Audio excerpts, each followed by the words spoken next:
I called 911. Let me ask you this. You said that the passengers on the bus were screaming. As the bus driver, did you start screaming as well?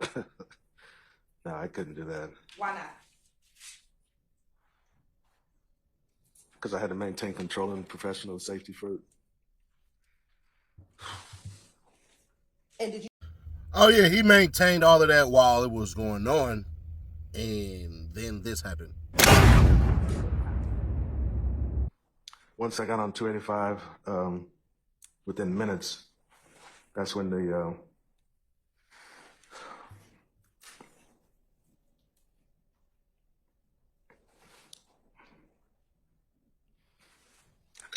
that's when that car came along and started shooting at the bus.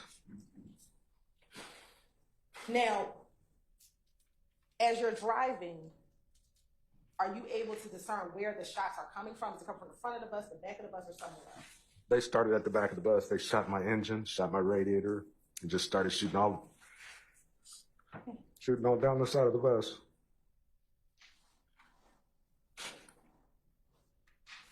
And at the time, so did you have those passengers? Were those passengers that came out of the club, were they still on your bus as this bus is being shot up?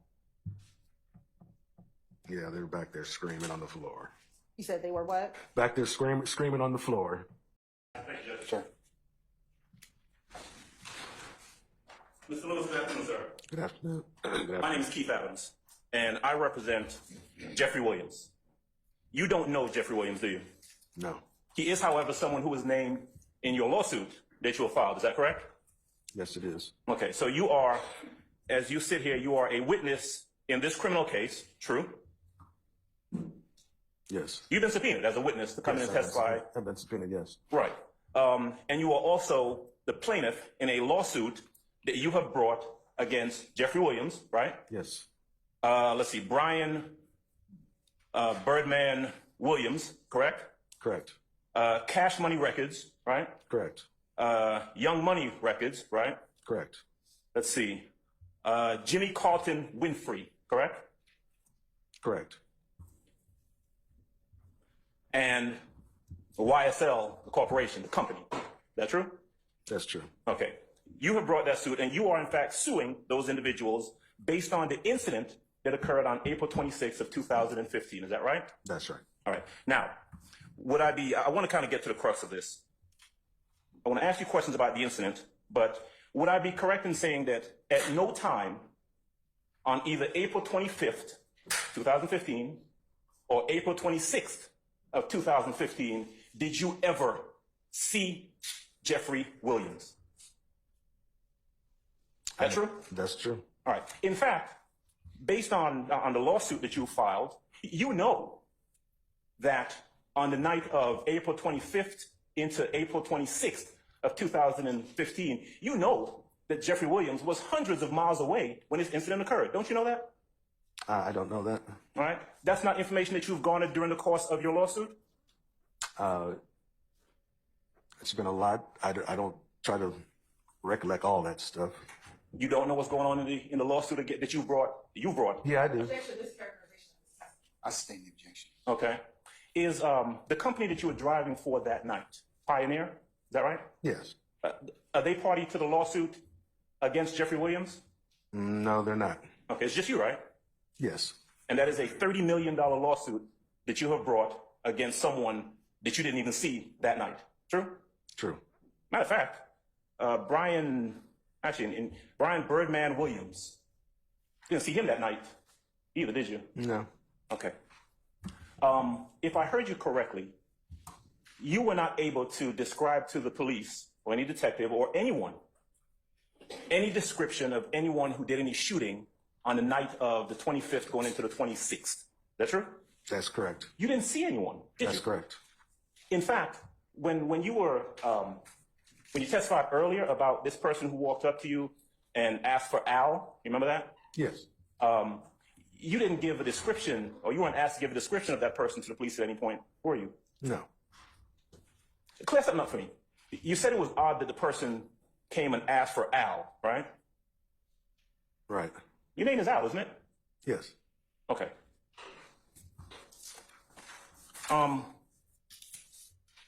And today is not the first time that you have been called upon to give testimony about the incident of the 25th and 26th. Is that true? This is the first time I've called to testify, yes. Have you had a deposition as part of your $30 million lawsuit Yes, against I have. Mr. Williams? Yes, I have. Okay. And in that deposition, you were asked questions by attorneys, correct? Correct. And you were asked to recount the incidents or the incident on the 25th going into the 26th. Is that true? Yes. All right. And you were able to recount and give them as many details as you could remember from that night. As I remember, yes. All right. Now, this is 2015, or the incident is 2015. So we're talking about 9 years. About 9 years ago. Is that Yes. true? And it's fair to say that it's a very traumatic incident, right? Very much so. So much so. I mean, obviously, I've noticed that you've been upset and you were crying out. You were upset. I understand that you've been testifying about this. Isn't that right? Yes, it is. All right. Now, the 911 call that we heard a little bit earlier. True to say, that was you on that 911 call, right? Yes. And you were able to hold it together. You were very calm when you were making that 911 call. True? True. You were able to give whatever details you gave during that 911 call very calmly while the bus was being shot at, right? Yes. Okay. And I heard, you tell me if you heard the same thing, on the 911 call, when you were given a description about this white car and a white truck, there was someone in the background who was kind of telling you, yeah, it was a white car or something like that. Do you remember hearing that? Yes. Okay. Who was that person that was talking to you at that time? Probably was Jim. Probably? He was the one next to me. There was like 12 people on the bus, so I'm not sure who was the one behind me in my ear, but it probably was Jim, which was next to me. That would be James Mulvey, right? I don't know his name. I know him from Jim. I don't know his full name. Mr. Lewis, good afternoon, sir. Good Just have a few questions for you. On April 25th and 26th, 2015, you were actually working for Pioneer, the bus company, correct? Yes, I was. And you were, at the time of this incident, you were acting and working within the scope of your employment, correct? Correct. You were on duty, essentially, correct? Correct. Did you file a workers' compensation claim in connection with this case? I don't recall that. I mean, I don't recall this. Okay. You were not. I was diagnosed with PTSD, so there's some things I don't recall. So that's one of the things I don't recall So you because don't, of this incident. I understand. Got you. You don't recall whether or not you received any compensation as a result of any claim that you would have filed with workers' comp as a result of this alleged incident? During that time, I don't recall a lot of stuff. Okay. Yes. That's all I have. Thank you. Thank you. Explorer parked on the street. Another officer basically said, hey, can y'all come down by the buses? Something about to happen. And so as we come down there, I see an individual take a gun out and put it on the tire of the green Explorer. Once he took the gun out, I basically took another individual and pushed him into him and grabbed the gun and pulled my service weapon. Upon pulling my service weapon, a female that was standing there said, why is this officer pulling this gun on me? And I held the gun up and I was like, y'all need to get on. And everybody started scattering. The individual that put the gun on the tire, I didn't know him at that time. That was later to be determined to be Walter Murphy. When he literally took off running from us. And when he took off running, we start, just a picture is chaos. And so we're trying to pull traffic. We're trying to get everybody away and we're trying to keep from getting hurt ourselves. As I'm standing there trying to help pull people and push where they needed to go, I see an individual that I recognize by the name of Quindarius Zachary. We call him Sick D. When he walked up, I basically said, hey, D, you need to go home. He said, man, you don't know me. I said, the last four of your social is this, your date of birth is this, your mom's maiden name is this. He said, I'm gone. So once he left, I then went back to my post because they needed me to help pull traffic. When I walked back to my post, as I'm pulling traffic, Officer Finney is telling me to stop the white. I stand objection. Two things, Your Honor. This is text on the listener and this is instruction that follows. What was Finney telling you to do? Stop the white Camaro. And did you attempt to stop the white Camaro? I did not. Why not? Because the car had hit the gas and I wasn't going to get hit. Was the white Camaro coming towards you or going away from you? The white Camaro was basically coming northbound on Brady towards Alvin. Would you draw an arrow showing the direction that the white Camaro was coming? And using the 5E duplicate that you have already marked on, would you please indicate where the green Explorer was? The green Explorer is the X down the street. Would you put GE next to it? And would you indicate where the tour buses were generally in relation to the green Explorer? And would you also draw that on the screen in front of you? The monitor? And were the 20 to 30 people you were describing people that you were associating with YSL? Yes. When you prepared the report of this incident, what did you do with it? What do you mean? Did you reach out to determine who was leading the investigation? I did that before I even did the report. And who was it that you determined was leading the investigation? Detective Racy from Cobb County. Did you do anything in order to assist Detective Racy Yes. during his investigation? Yes. Would you detail for the jury the steps that you took to assist Detective Racy in his investigation? I reached out to Racy because him being in Cobb County and us being in Atlanta, I knew he wouldn't be familiar with what was going on. I explained to him that I was at the club that night. I explained to him what I do on a day-to-day basis, and also that I was familiar with the individual that was driving a white Camaro. I then went to... Pause for a second. What was it that you explained you did on a day-to-day basis? that I was a gang detective. All right. Go ahead. And if you could slow down your account for me just a little bit so the court reporter and I can keep up. Okay. Go ahead.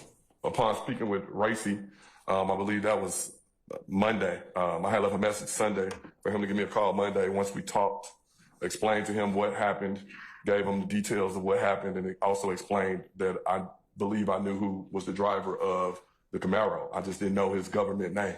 And so on Monday, myself and my partner, Lakia Gaither, she's better at finding people, so she started searching. It's just, non-responsive? Because he's on direct, so he can testify. Okay, all right. So, and what else? What's the other basis? Also, his conduct, what he did when he told Detective Racy is not relevant to this act. All right, I'm going to overrule that particular objection. I'll sustain the first one now. Okay, so you need to rephrase part of it. Monday, when you spoke of Monday, reaching out to Detective Racy, was that Monday, April 27th? Yes. And when you spoke about investigations that you were involved in, generally speaking, what were you investigating? At that time? I'm going to overrule the objection, but before you launch into this next area, it's 10 after. Okay? All right. Ladies and gentlemen, how about we stop for the day? Now, everybody with the exception of Adams gets an A. Adams gets a solid B. At max, I can see a B+. And why am I giving him a B+ or B? It's because of the emotional disconnect that he showed. If this was the opposite way around, I would have did the same thing to the state. So what are you talking about, Nash? Well, let's be fair, square, obvious, and honest, right? Adams was on point, but the problem that Adams didn't do, he should have gotten to who advised him to sue Lil Wayne and Birdman and stuff like that, and then say, do you feel like you've been misled? Because in all candor, you're suing Birdman and Young Thug and YSL, the Enterprise, and all this stuff, and the reason he's doing that is because of a TMZ article. Now, he absolutely should have sued his company for workers' comp, because at the end of the day, when you're dealing with a certain euphoria that comes with rappers and all this stuff and everything like that, there's no telling what fans do. Fanatics, right? That's that. But as far as everything else, he 100% obliterated the hell out of him. I was like, God damn, bro. Whoo! You cooking with grease on high right now. So he did his thing, and then, the uncle who come with a 30-year-old girlfriend, good and damn well, he 50-something, he came in there and knocked it out the park. I was highly impressed. He gets an A+. I can't remember Cuz's name. But either way that go. So, to the real deal, what's going on? Retired Detective Dennis. That man is coming off super believable. Eyes like this, though, like, talking like this, and I said, I pushed him back and I held my gun. I said, everybody back up. I'd have been like, nigga, you're going to shoot everything with precision. But the thing is, he's becoming believable, bro. And he might be one that can up the score on the prosecution. Because y'all gotta remember, All the other testimonies, nah, they never really painted YSL as an enterprise of leadership. But that's the thing. All you need is one of these cats to stick. That's the part where everybody has missed it all. So that's one thing. Now, one of the things that Detective Dennis has not done yet, and I don't think he can do, is 100% make it look as organized as he is doing, because he's obviously rehearsed, and we can kind of tell that. But are we saying he's rehearsed because he had to go look back and go, oh, I remember this, I remember that, because this was a big event, because people do have recollections of things like that, or not? And this is what I would point to y'all to, right? So one of the things that he was doing was saying that, oh yeah, it was a clique of cats and all these cats are YSL members. You knew it was 20 to 30 YSL members there? What's their names? What's their names? Because just to say that doesn't really mean anything. You don't have any definitive proof that all of these cats were YSL. You're just saying that. It's self-serving. Not only that, bruh, you said out your mouth that you went and you hollered at this other detective. Why you didn't have Gaither with you when you was contacting him? And on top of that, isn't that a Cobb County thing? So you telling me that we're going to extend this RICO out to Cobb County? Is that what we're doing? All right.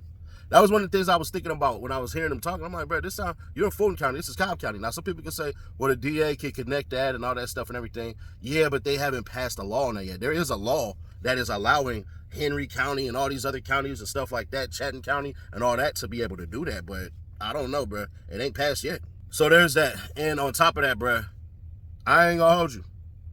That cross better be fire. And if he's able to go for damn near 5 days like Gaither went, if this is his whole entire week, he seemed pretty damn good.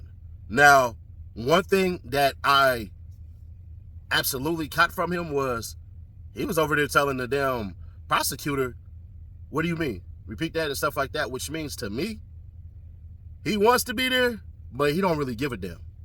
And I slightly kind of sense that from everybody that's doing this, because you got to remember, he quit because they quote unquote felt like they weren't being valued enough and that the Atlanta PD can do whatever the hell they want. And you don't believe me? Go check in Lakia Gaither's video that I did. I'll probably put it in the comments. Y'all can watch that one. I'll break down our whole entire thing, how she quit on the force before the summer just to prove a point. And it ultimately didn't get proven. Now, with that being said, do I think he's a dirty cop?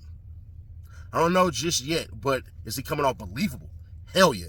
And that's what ultimately matters, is the believability. But subscribe, turn on the bell, stay notified, share to keep your people aware. I know y'all want me to break down the Kendrick Lamar and Drake disses and stuff like that and everything. I'll do it on the other channel. I know it's kind of like late on that, but I'll do it on the other channel. It's just this weekend has been effing crazy.